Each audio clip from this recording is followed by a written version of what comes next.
Lollapalooza. My makeup is not finished yet because I had a foible today. I ran late. It was really bad. I ended up not getting in trouble for it, but look, this is what's happening as the field is prepared for the show.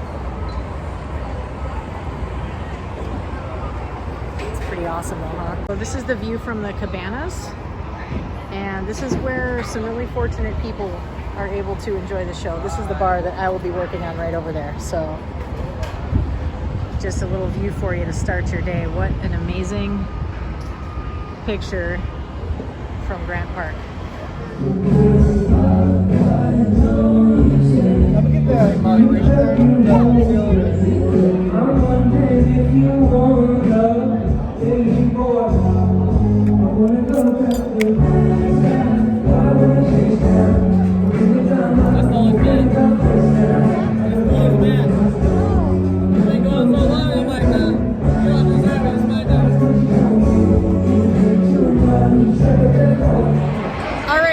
This is the crowd accumulating for Metallica, and I've been kind of tripping today because this is like a markedly smaller number of people than I would be used to seeing at a Metallica show and all the shows that I've been to.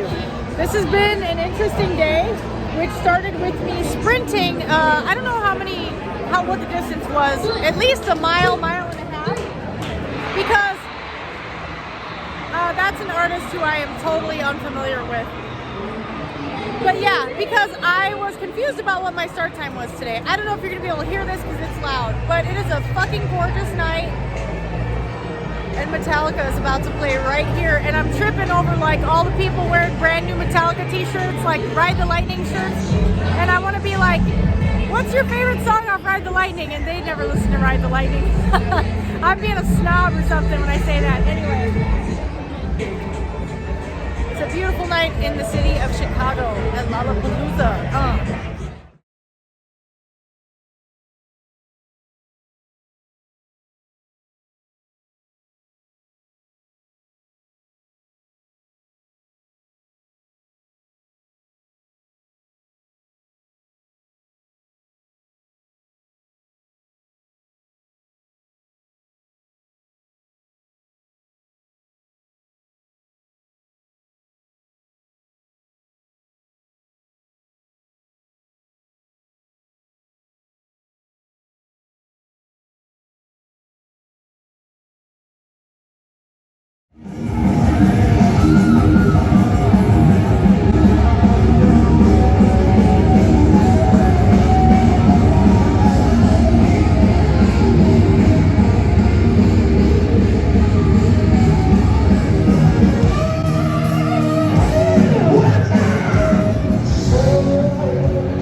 This is the worst part of the whole thing, is making it out through the throngs of drunk people and people selling shit, people on drugs and whatever. No offense, I mean, you know, you do you, I'm not judging. But it's annoying when you've worked, like, you've been on your feet for like 12 hours and you just want to go home. At least it's not super hot and humid. It's pretty nice out, it's temperate. Metallica put on a great show. I have some reflections, I'll share at a later time. And I always try to do my best to like avoid the crowd on the way out as much as I can, but I'm about to have to go through that shit and then get back to the parking garage. Getting out's gonna be hard. Getting home and finding parking in my neighborhood is hard at any time, especially late at night. So claustrophobia, anyone? That was the moment I got to say hi to my friend Betul, who I haven't seen in a while, who worked with me at another venue.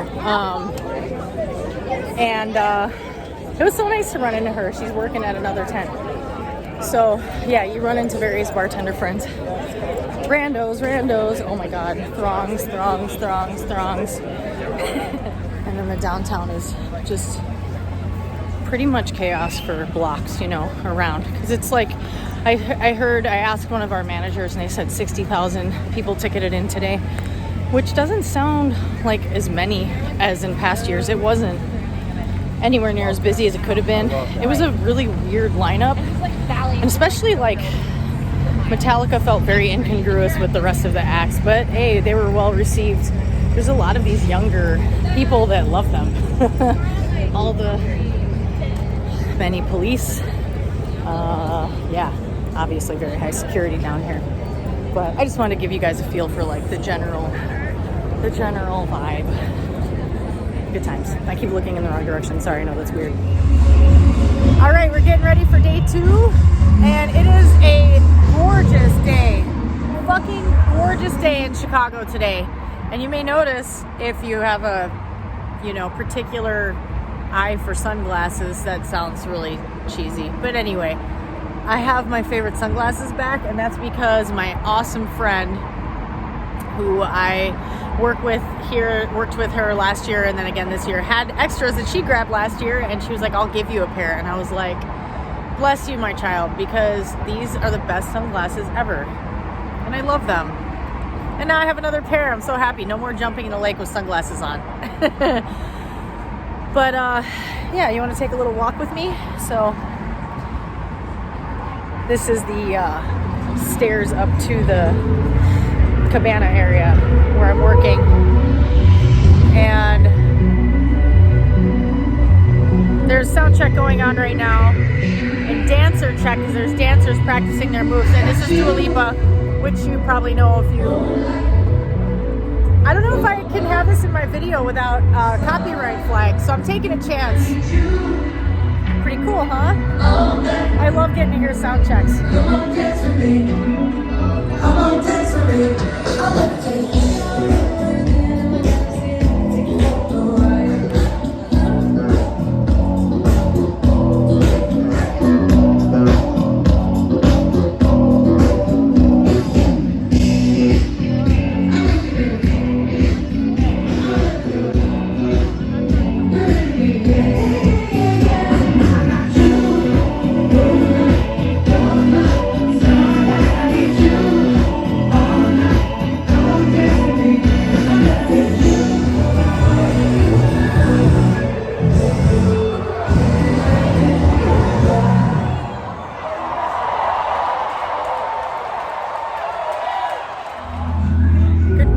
This is the last day working Lollapalooza. I thought I would make a quick little video, and it's been such a nice kind of chill morning so far. One of the employees brought some tamales. We sat as a team and had like a little staff meal, and things are moving a little bit slower today because it's Sunday and we know it's going to be a mellower day. So we're just about to get our bars set up, and I just thought I would show you a little bit of like what the haps are. But it's been a fun weekend. It's been an exhausting weekend. We're all relieved that it's about to be done. Oh, I can walk back in here. It was a little bit too loud a minute ago. But this is the sort of calm before the not super stormy storm, because it's Sunday and it's just going to be kind of a chill day today. But it is another absolutely stunningly gorgeous day in Chicago. We have been #blessed by the weather on this Lollapalooza. I was just reflecting on what a good job they do on this festival. It's very well run, very well organized. And I have my complaints because I'm a little bit of a perfectionist when it comes to the bar end of things. So there could have been some things that were a little smoother, but we have a great team. That's what makes it awesome. That's what makes it a fun gig. So having the privilege of working up here in the cabanas is really amazing, because it's cool. You're shaded. There's ceiling fans in here. There's catered food that we have after the guests we eat. There's so much food. There's more than enough for everyone. There's snacks all day. The guests are pretty cool. So I didn't film that much this weekend because I was real tired and cranky, because that's how you get when you're on your feet for 12 or 13 hours dealing with the hordes. Man, the kids these days, I tell ya. But anyway, it's been a good weekend. Can't complain. Before things officially kick off for the day, this is how I get myself ready to be on my feet again for 12 hours. This day is going to be long, but it's not going to be as intense. But I worry that means it's going to go by slowly. There aren't, I don't think, as many ticket sales. Tonight's headliner is Green Day. I've never been a big Green Day fan. I don't like hate Green Day or anything like that. I'm just kind of neutral about them, but it's a different crowd because it's been mostly like a lot of rappers yesterday, and that was, you know, kind of brings a younger crowd. But for us, it doesn't really matter because it's like kind of the same people each day for the most part, and then their guests that come in. But anyway, I just wanted to make a little video to show that this is how I balance out all the time on my feet. And it's just like with trucking, where I find every chance I can to stay mobile, like do yoga and stretch every time I get out of the truck. I actually was recently while I was trucking, I was at a truck stop and I was getting coffee, and every time I'm at the coffee machine while I'm waiting for it to pour, I'm stretching. And this guy who is also a driver with my company, and a lot of our company drivers end up at that same stop because it's close to our hub, and he was like, every time I see you, you're stretching. And I was like, that's a great thing to hear, because that's a fact. Like, I'm always stretching when I'm out in my truck, because it's like that's not even enough to offset the amount of time that you're sitting. Like, if you stretch literally every time you get out of your truck, it's still never going to be enough, but it helps. Every little bit helps, and I do feel the difference. And I feel like I sound like a broken record, but anyway, I'm going to continue resting before 11 a.m. hits, and the theme to Star Wars starts at like what sounds like 200 decibels. That's loud enough for the whole city on this end of the city to hear.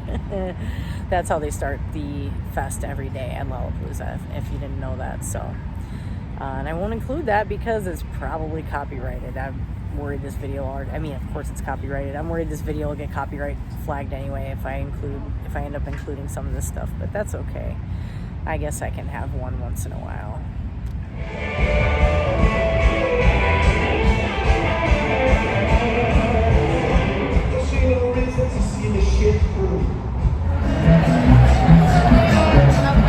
Are you ready?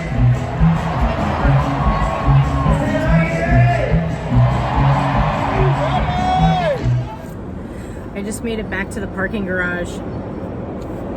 I'm by the L again, damn it. That walk felt like an eternity.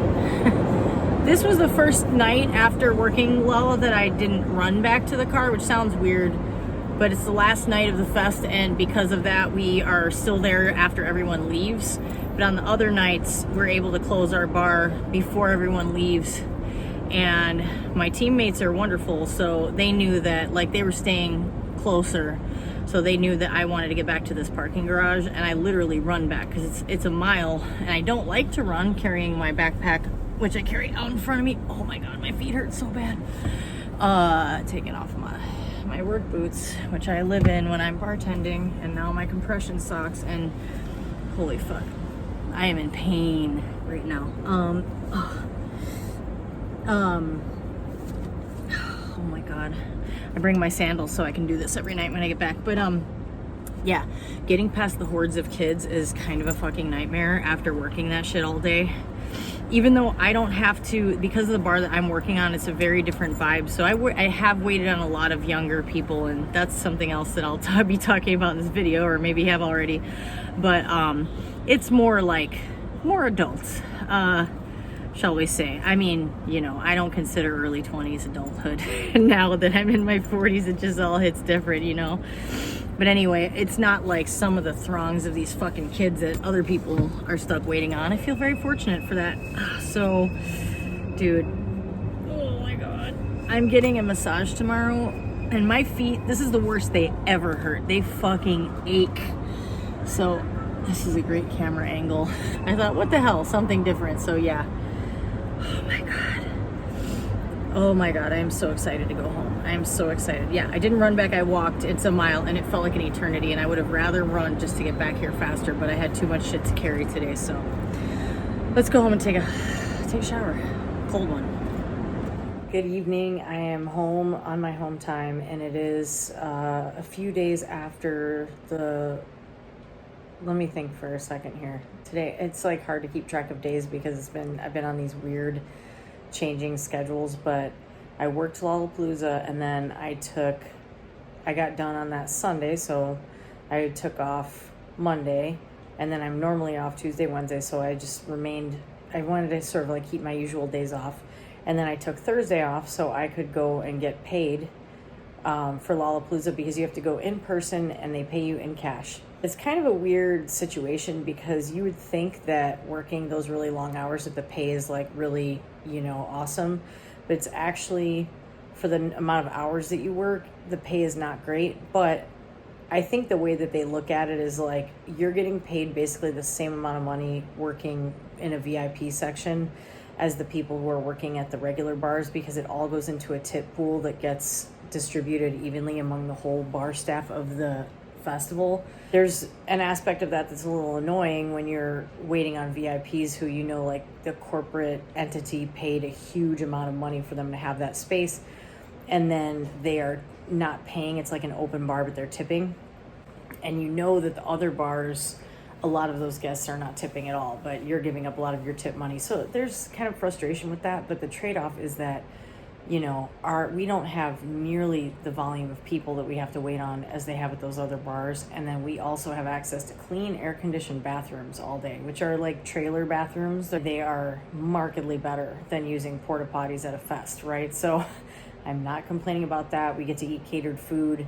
Guests that we wait on are pretty easy to wait on. You know, they're generally pretty easygoing people. So, you know, it's just super long days, and you have an awesome vantage point. You're above the crowd, and you're in an area of the festival that is cooler than the ground level tents that get very hot, and they're standing on grass. We're standing in an elevated tent that's really nice and relatively luxurious, you know, when you're talking about festival bartending, which can be really, really intense work. So I'm not complaining, you know, didn't make a crazy amount of money for the amount of time, but I made some money and I'm grateful for it. And it was really nice to get away from the truck for a little bit, do something different, go back to bartending for a little bit. And it was really good to have those couple of days off afterward. And I spent some time with a good friend of mine at the dog beach, actually, and had some good conversations, and it led me to think about some things, which I will talk about in upcoming videos. But I guess the long story short is I want to stay in trucking. I really don't want to like just up and leave trucking, but I also am not totally certain what my trajectory is going to be and whether I will stay in trucking for a length of time or not. And I want to keep making videos regardless, because I think that I have a lot of content left to make regardless of whether it's trucking content or not. Trucking draws me in, and I spoke about this in another video clip that I recorded yesterday, which will be in an upcoming video, so I guess I'll leave it for that. Okay, so a couple things in this video that I said I would talk about. Metallica. So yeah, Metallica did feel really out of place with a lot of the other bands, and I thought it was kind of curious that they put them in the lineup. I'm not totally sure why that happened. I also wish, by the way, I had gotten more footage in general. Like, I didn't have any video from day 3. There's so much more I could have included, and I just didn't feel like it a lot of the time. And also, when you're up there as a bartender, there's a different kind of expectation of you than there is of some of the other staff of the event. So it doesn't look great if you're taking a lot of time to take video and stuff like that. So I probably could have gotten a couple of more clips, but I always feel self-conscious in those situations. Like, I don't want to come across as being unprofessional or like spending too much time doing something other than standing behind the bar serving guests, because there are people who are kind of watching us and, you know, who will report back to our management, and we will not be invited back if we're seen to not be doing our jobs. So that was something that was on my mind too, and that was kind of why I didn't do a crazy amount of filming for this video. But yeah, back to Metallica. I guess what I was kind of reflecting on when I was listening to them is like, I can't get as excited about Metallica as I did when I was a teenager. And I wish I could show you guys some of the amazingly dorky photos I have of myself, like wearing Metallica t-shirts when I was like 15, 14 years old. There's one that I think was for my 14th birthday, and I'm wearing I'm forgetting, but it was like this period of time in the early 90s when Metallica had all these different shirts coming out all the time for like different songs or whatever. And then they have this artist who's always been their artist, whose name is Pusshead. Gross.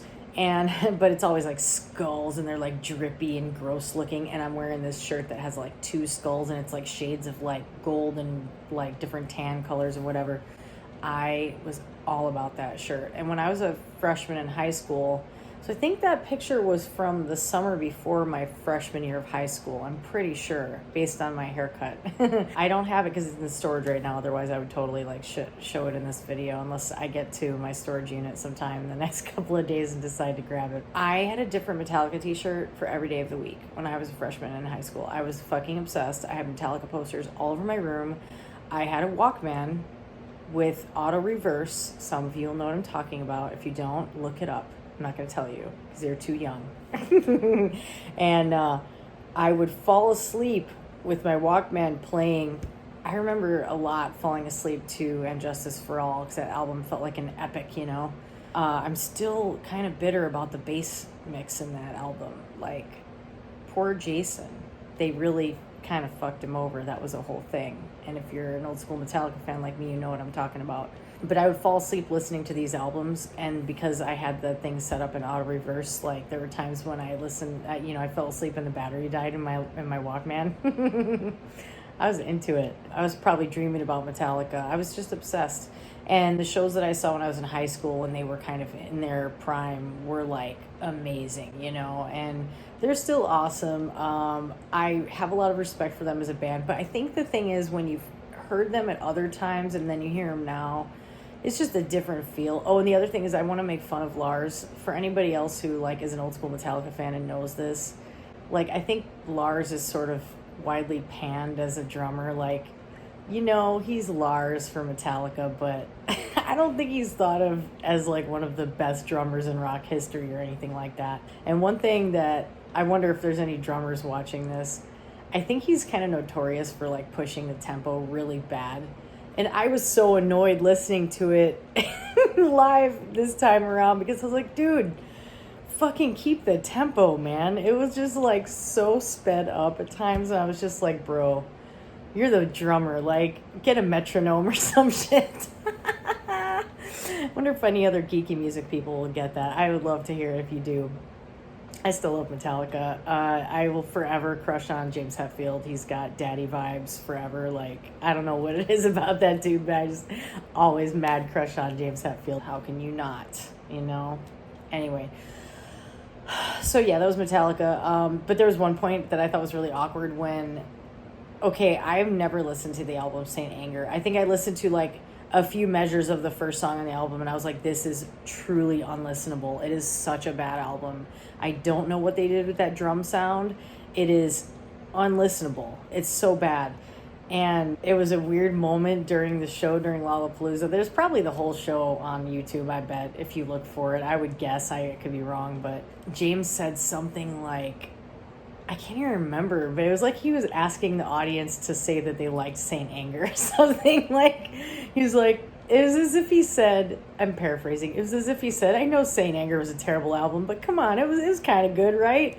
Oh, it was so funny. It was so awkward. I was like, no, don't talk about it. And then they played a song from it. I don't even remember what the song was, but it was still cool to see them. I wasn't paying that close of attention because it just doesn't do anything for me like it did in the past. Although the first song, I can't remember what they opened with this time, but I had the biggest grin on my face and I get like tears in my eyes because it brings me back, you know, like it's that high school nostalgia vibe.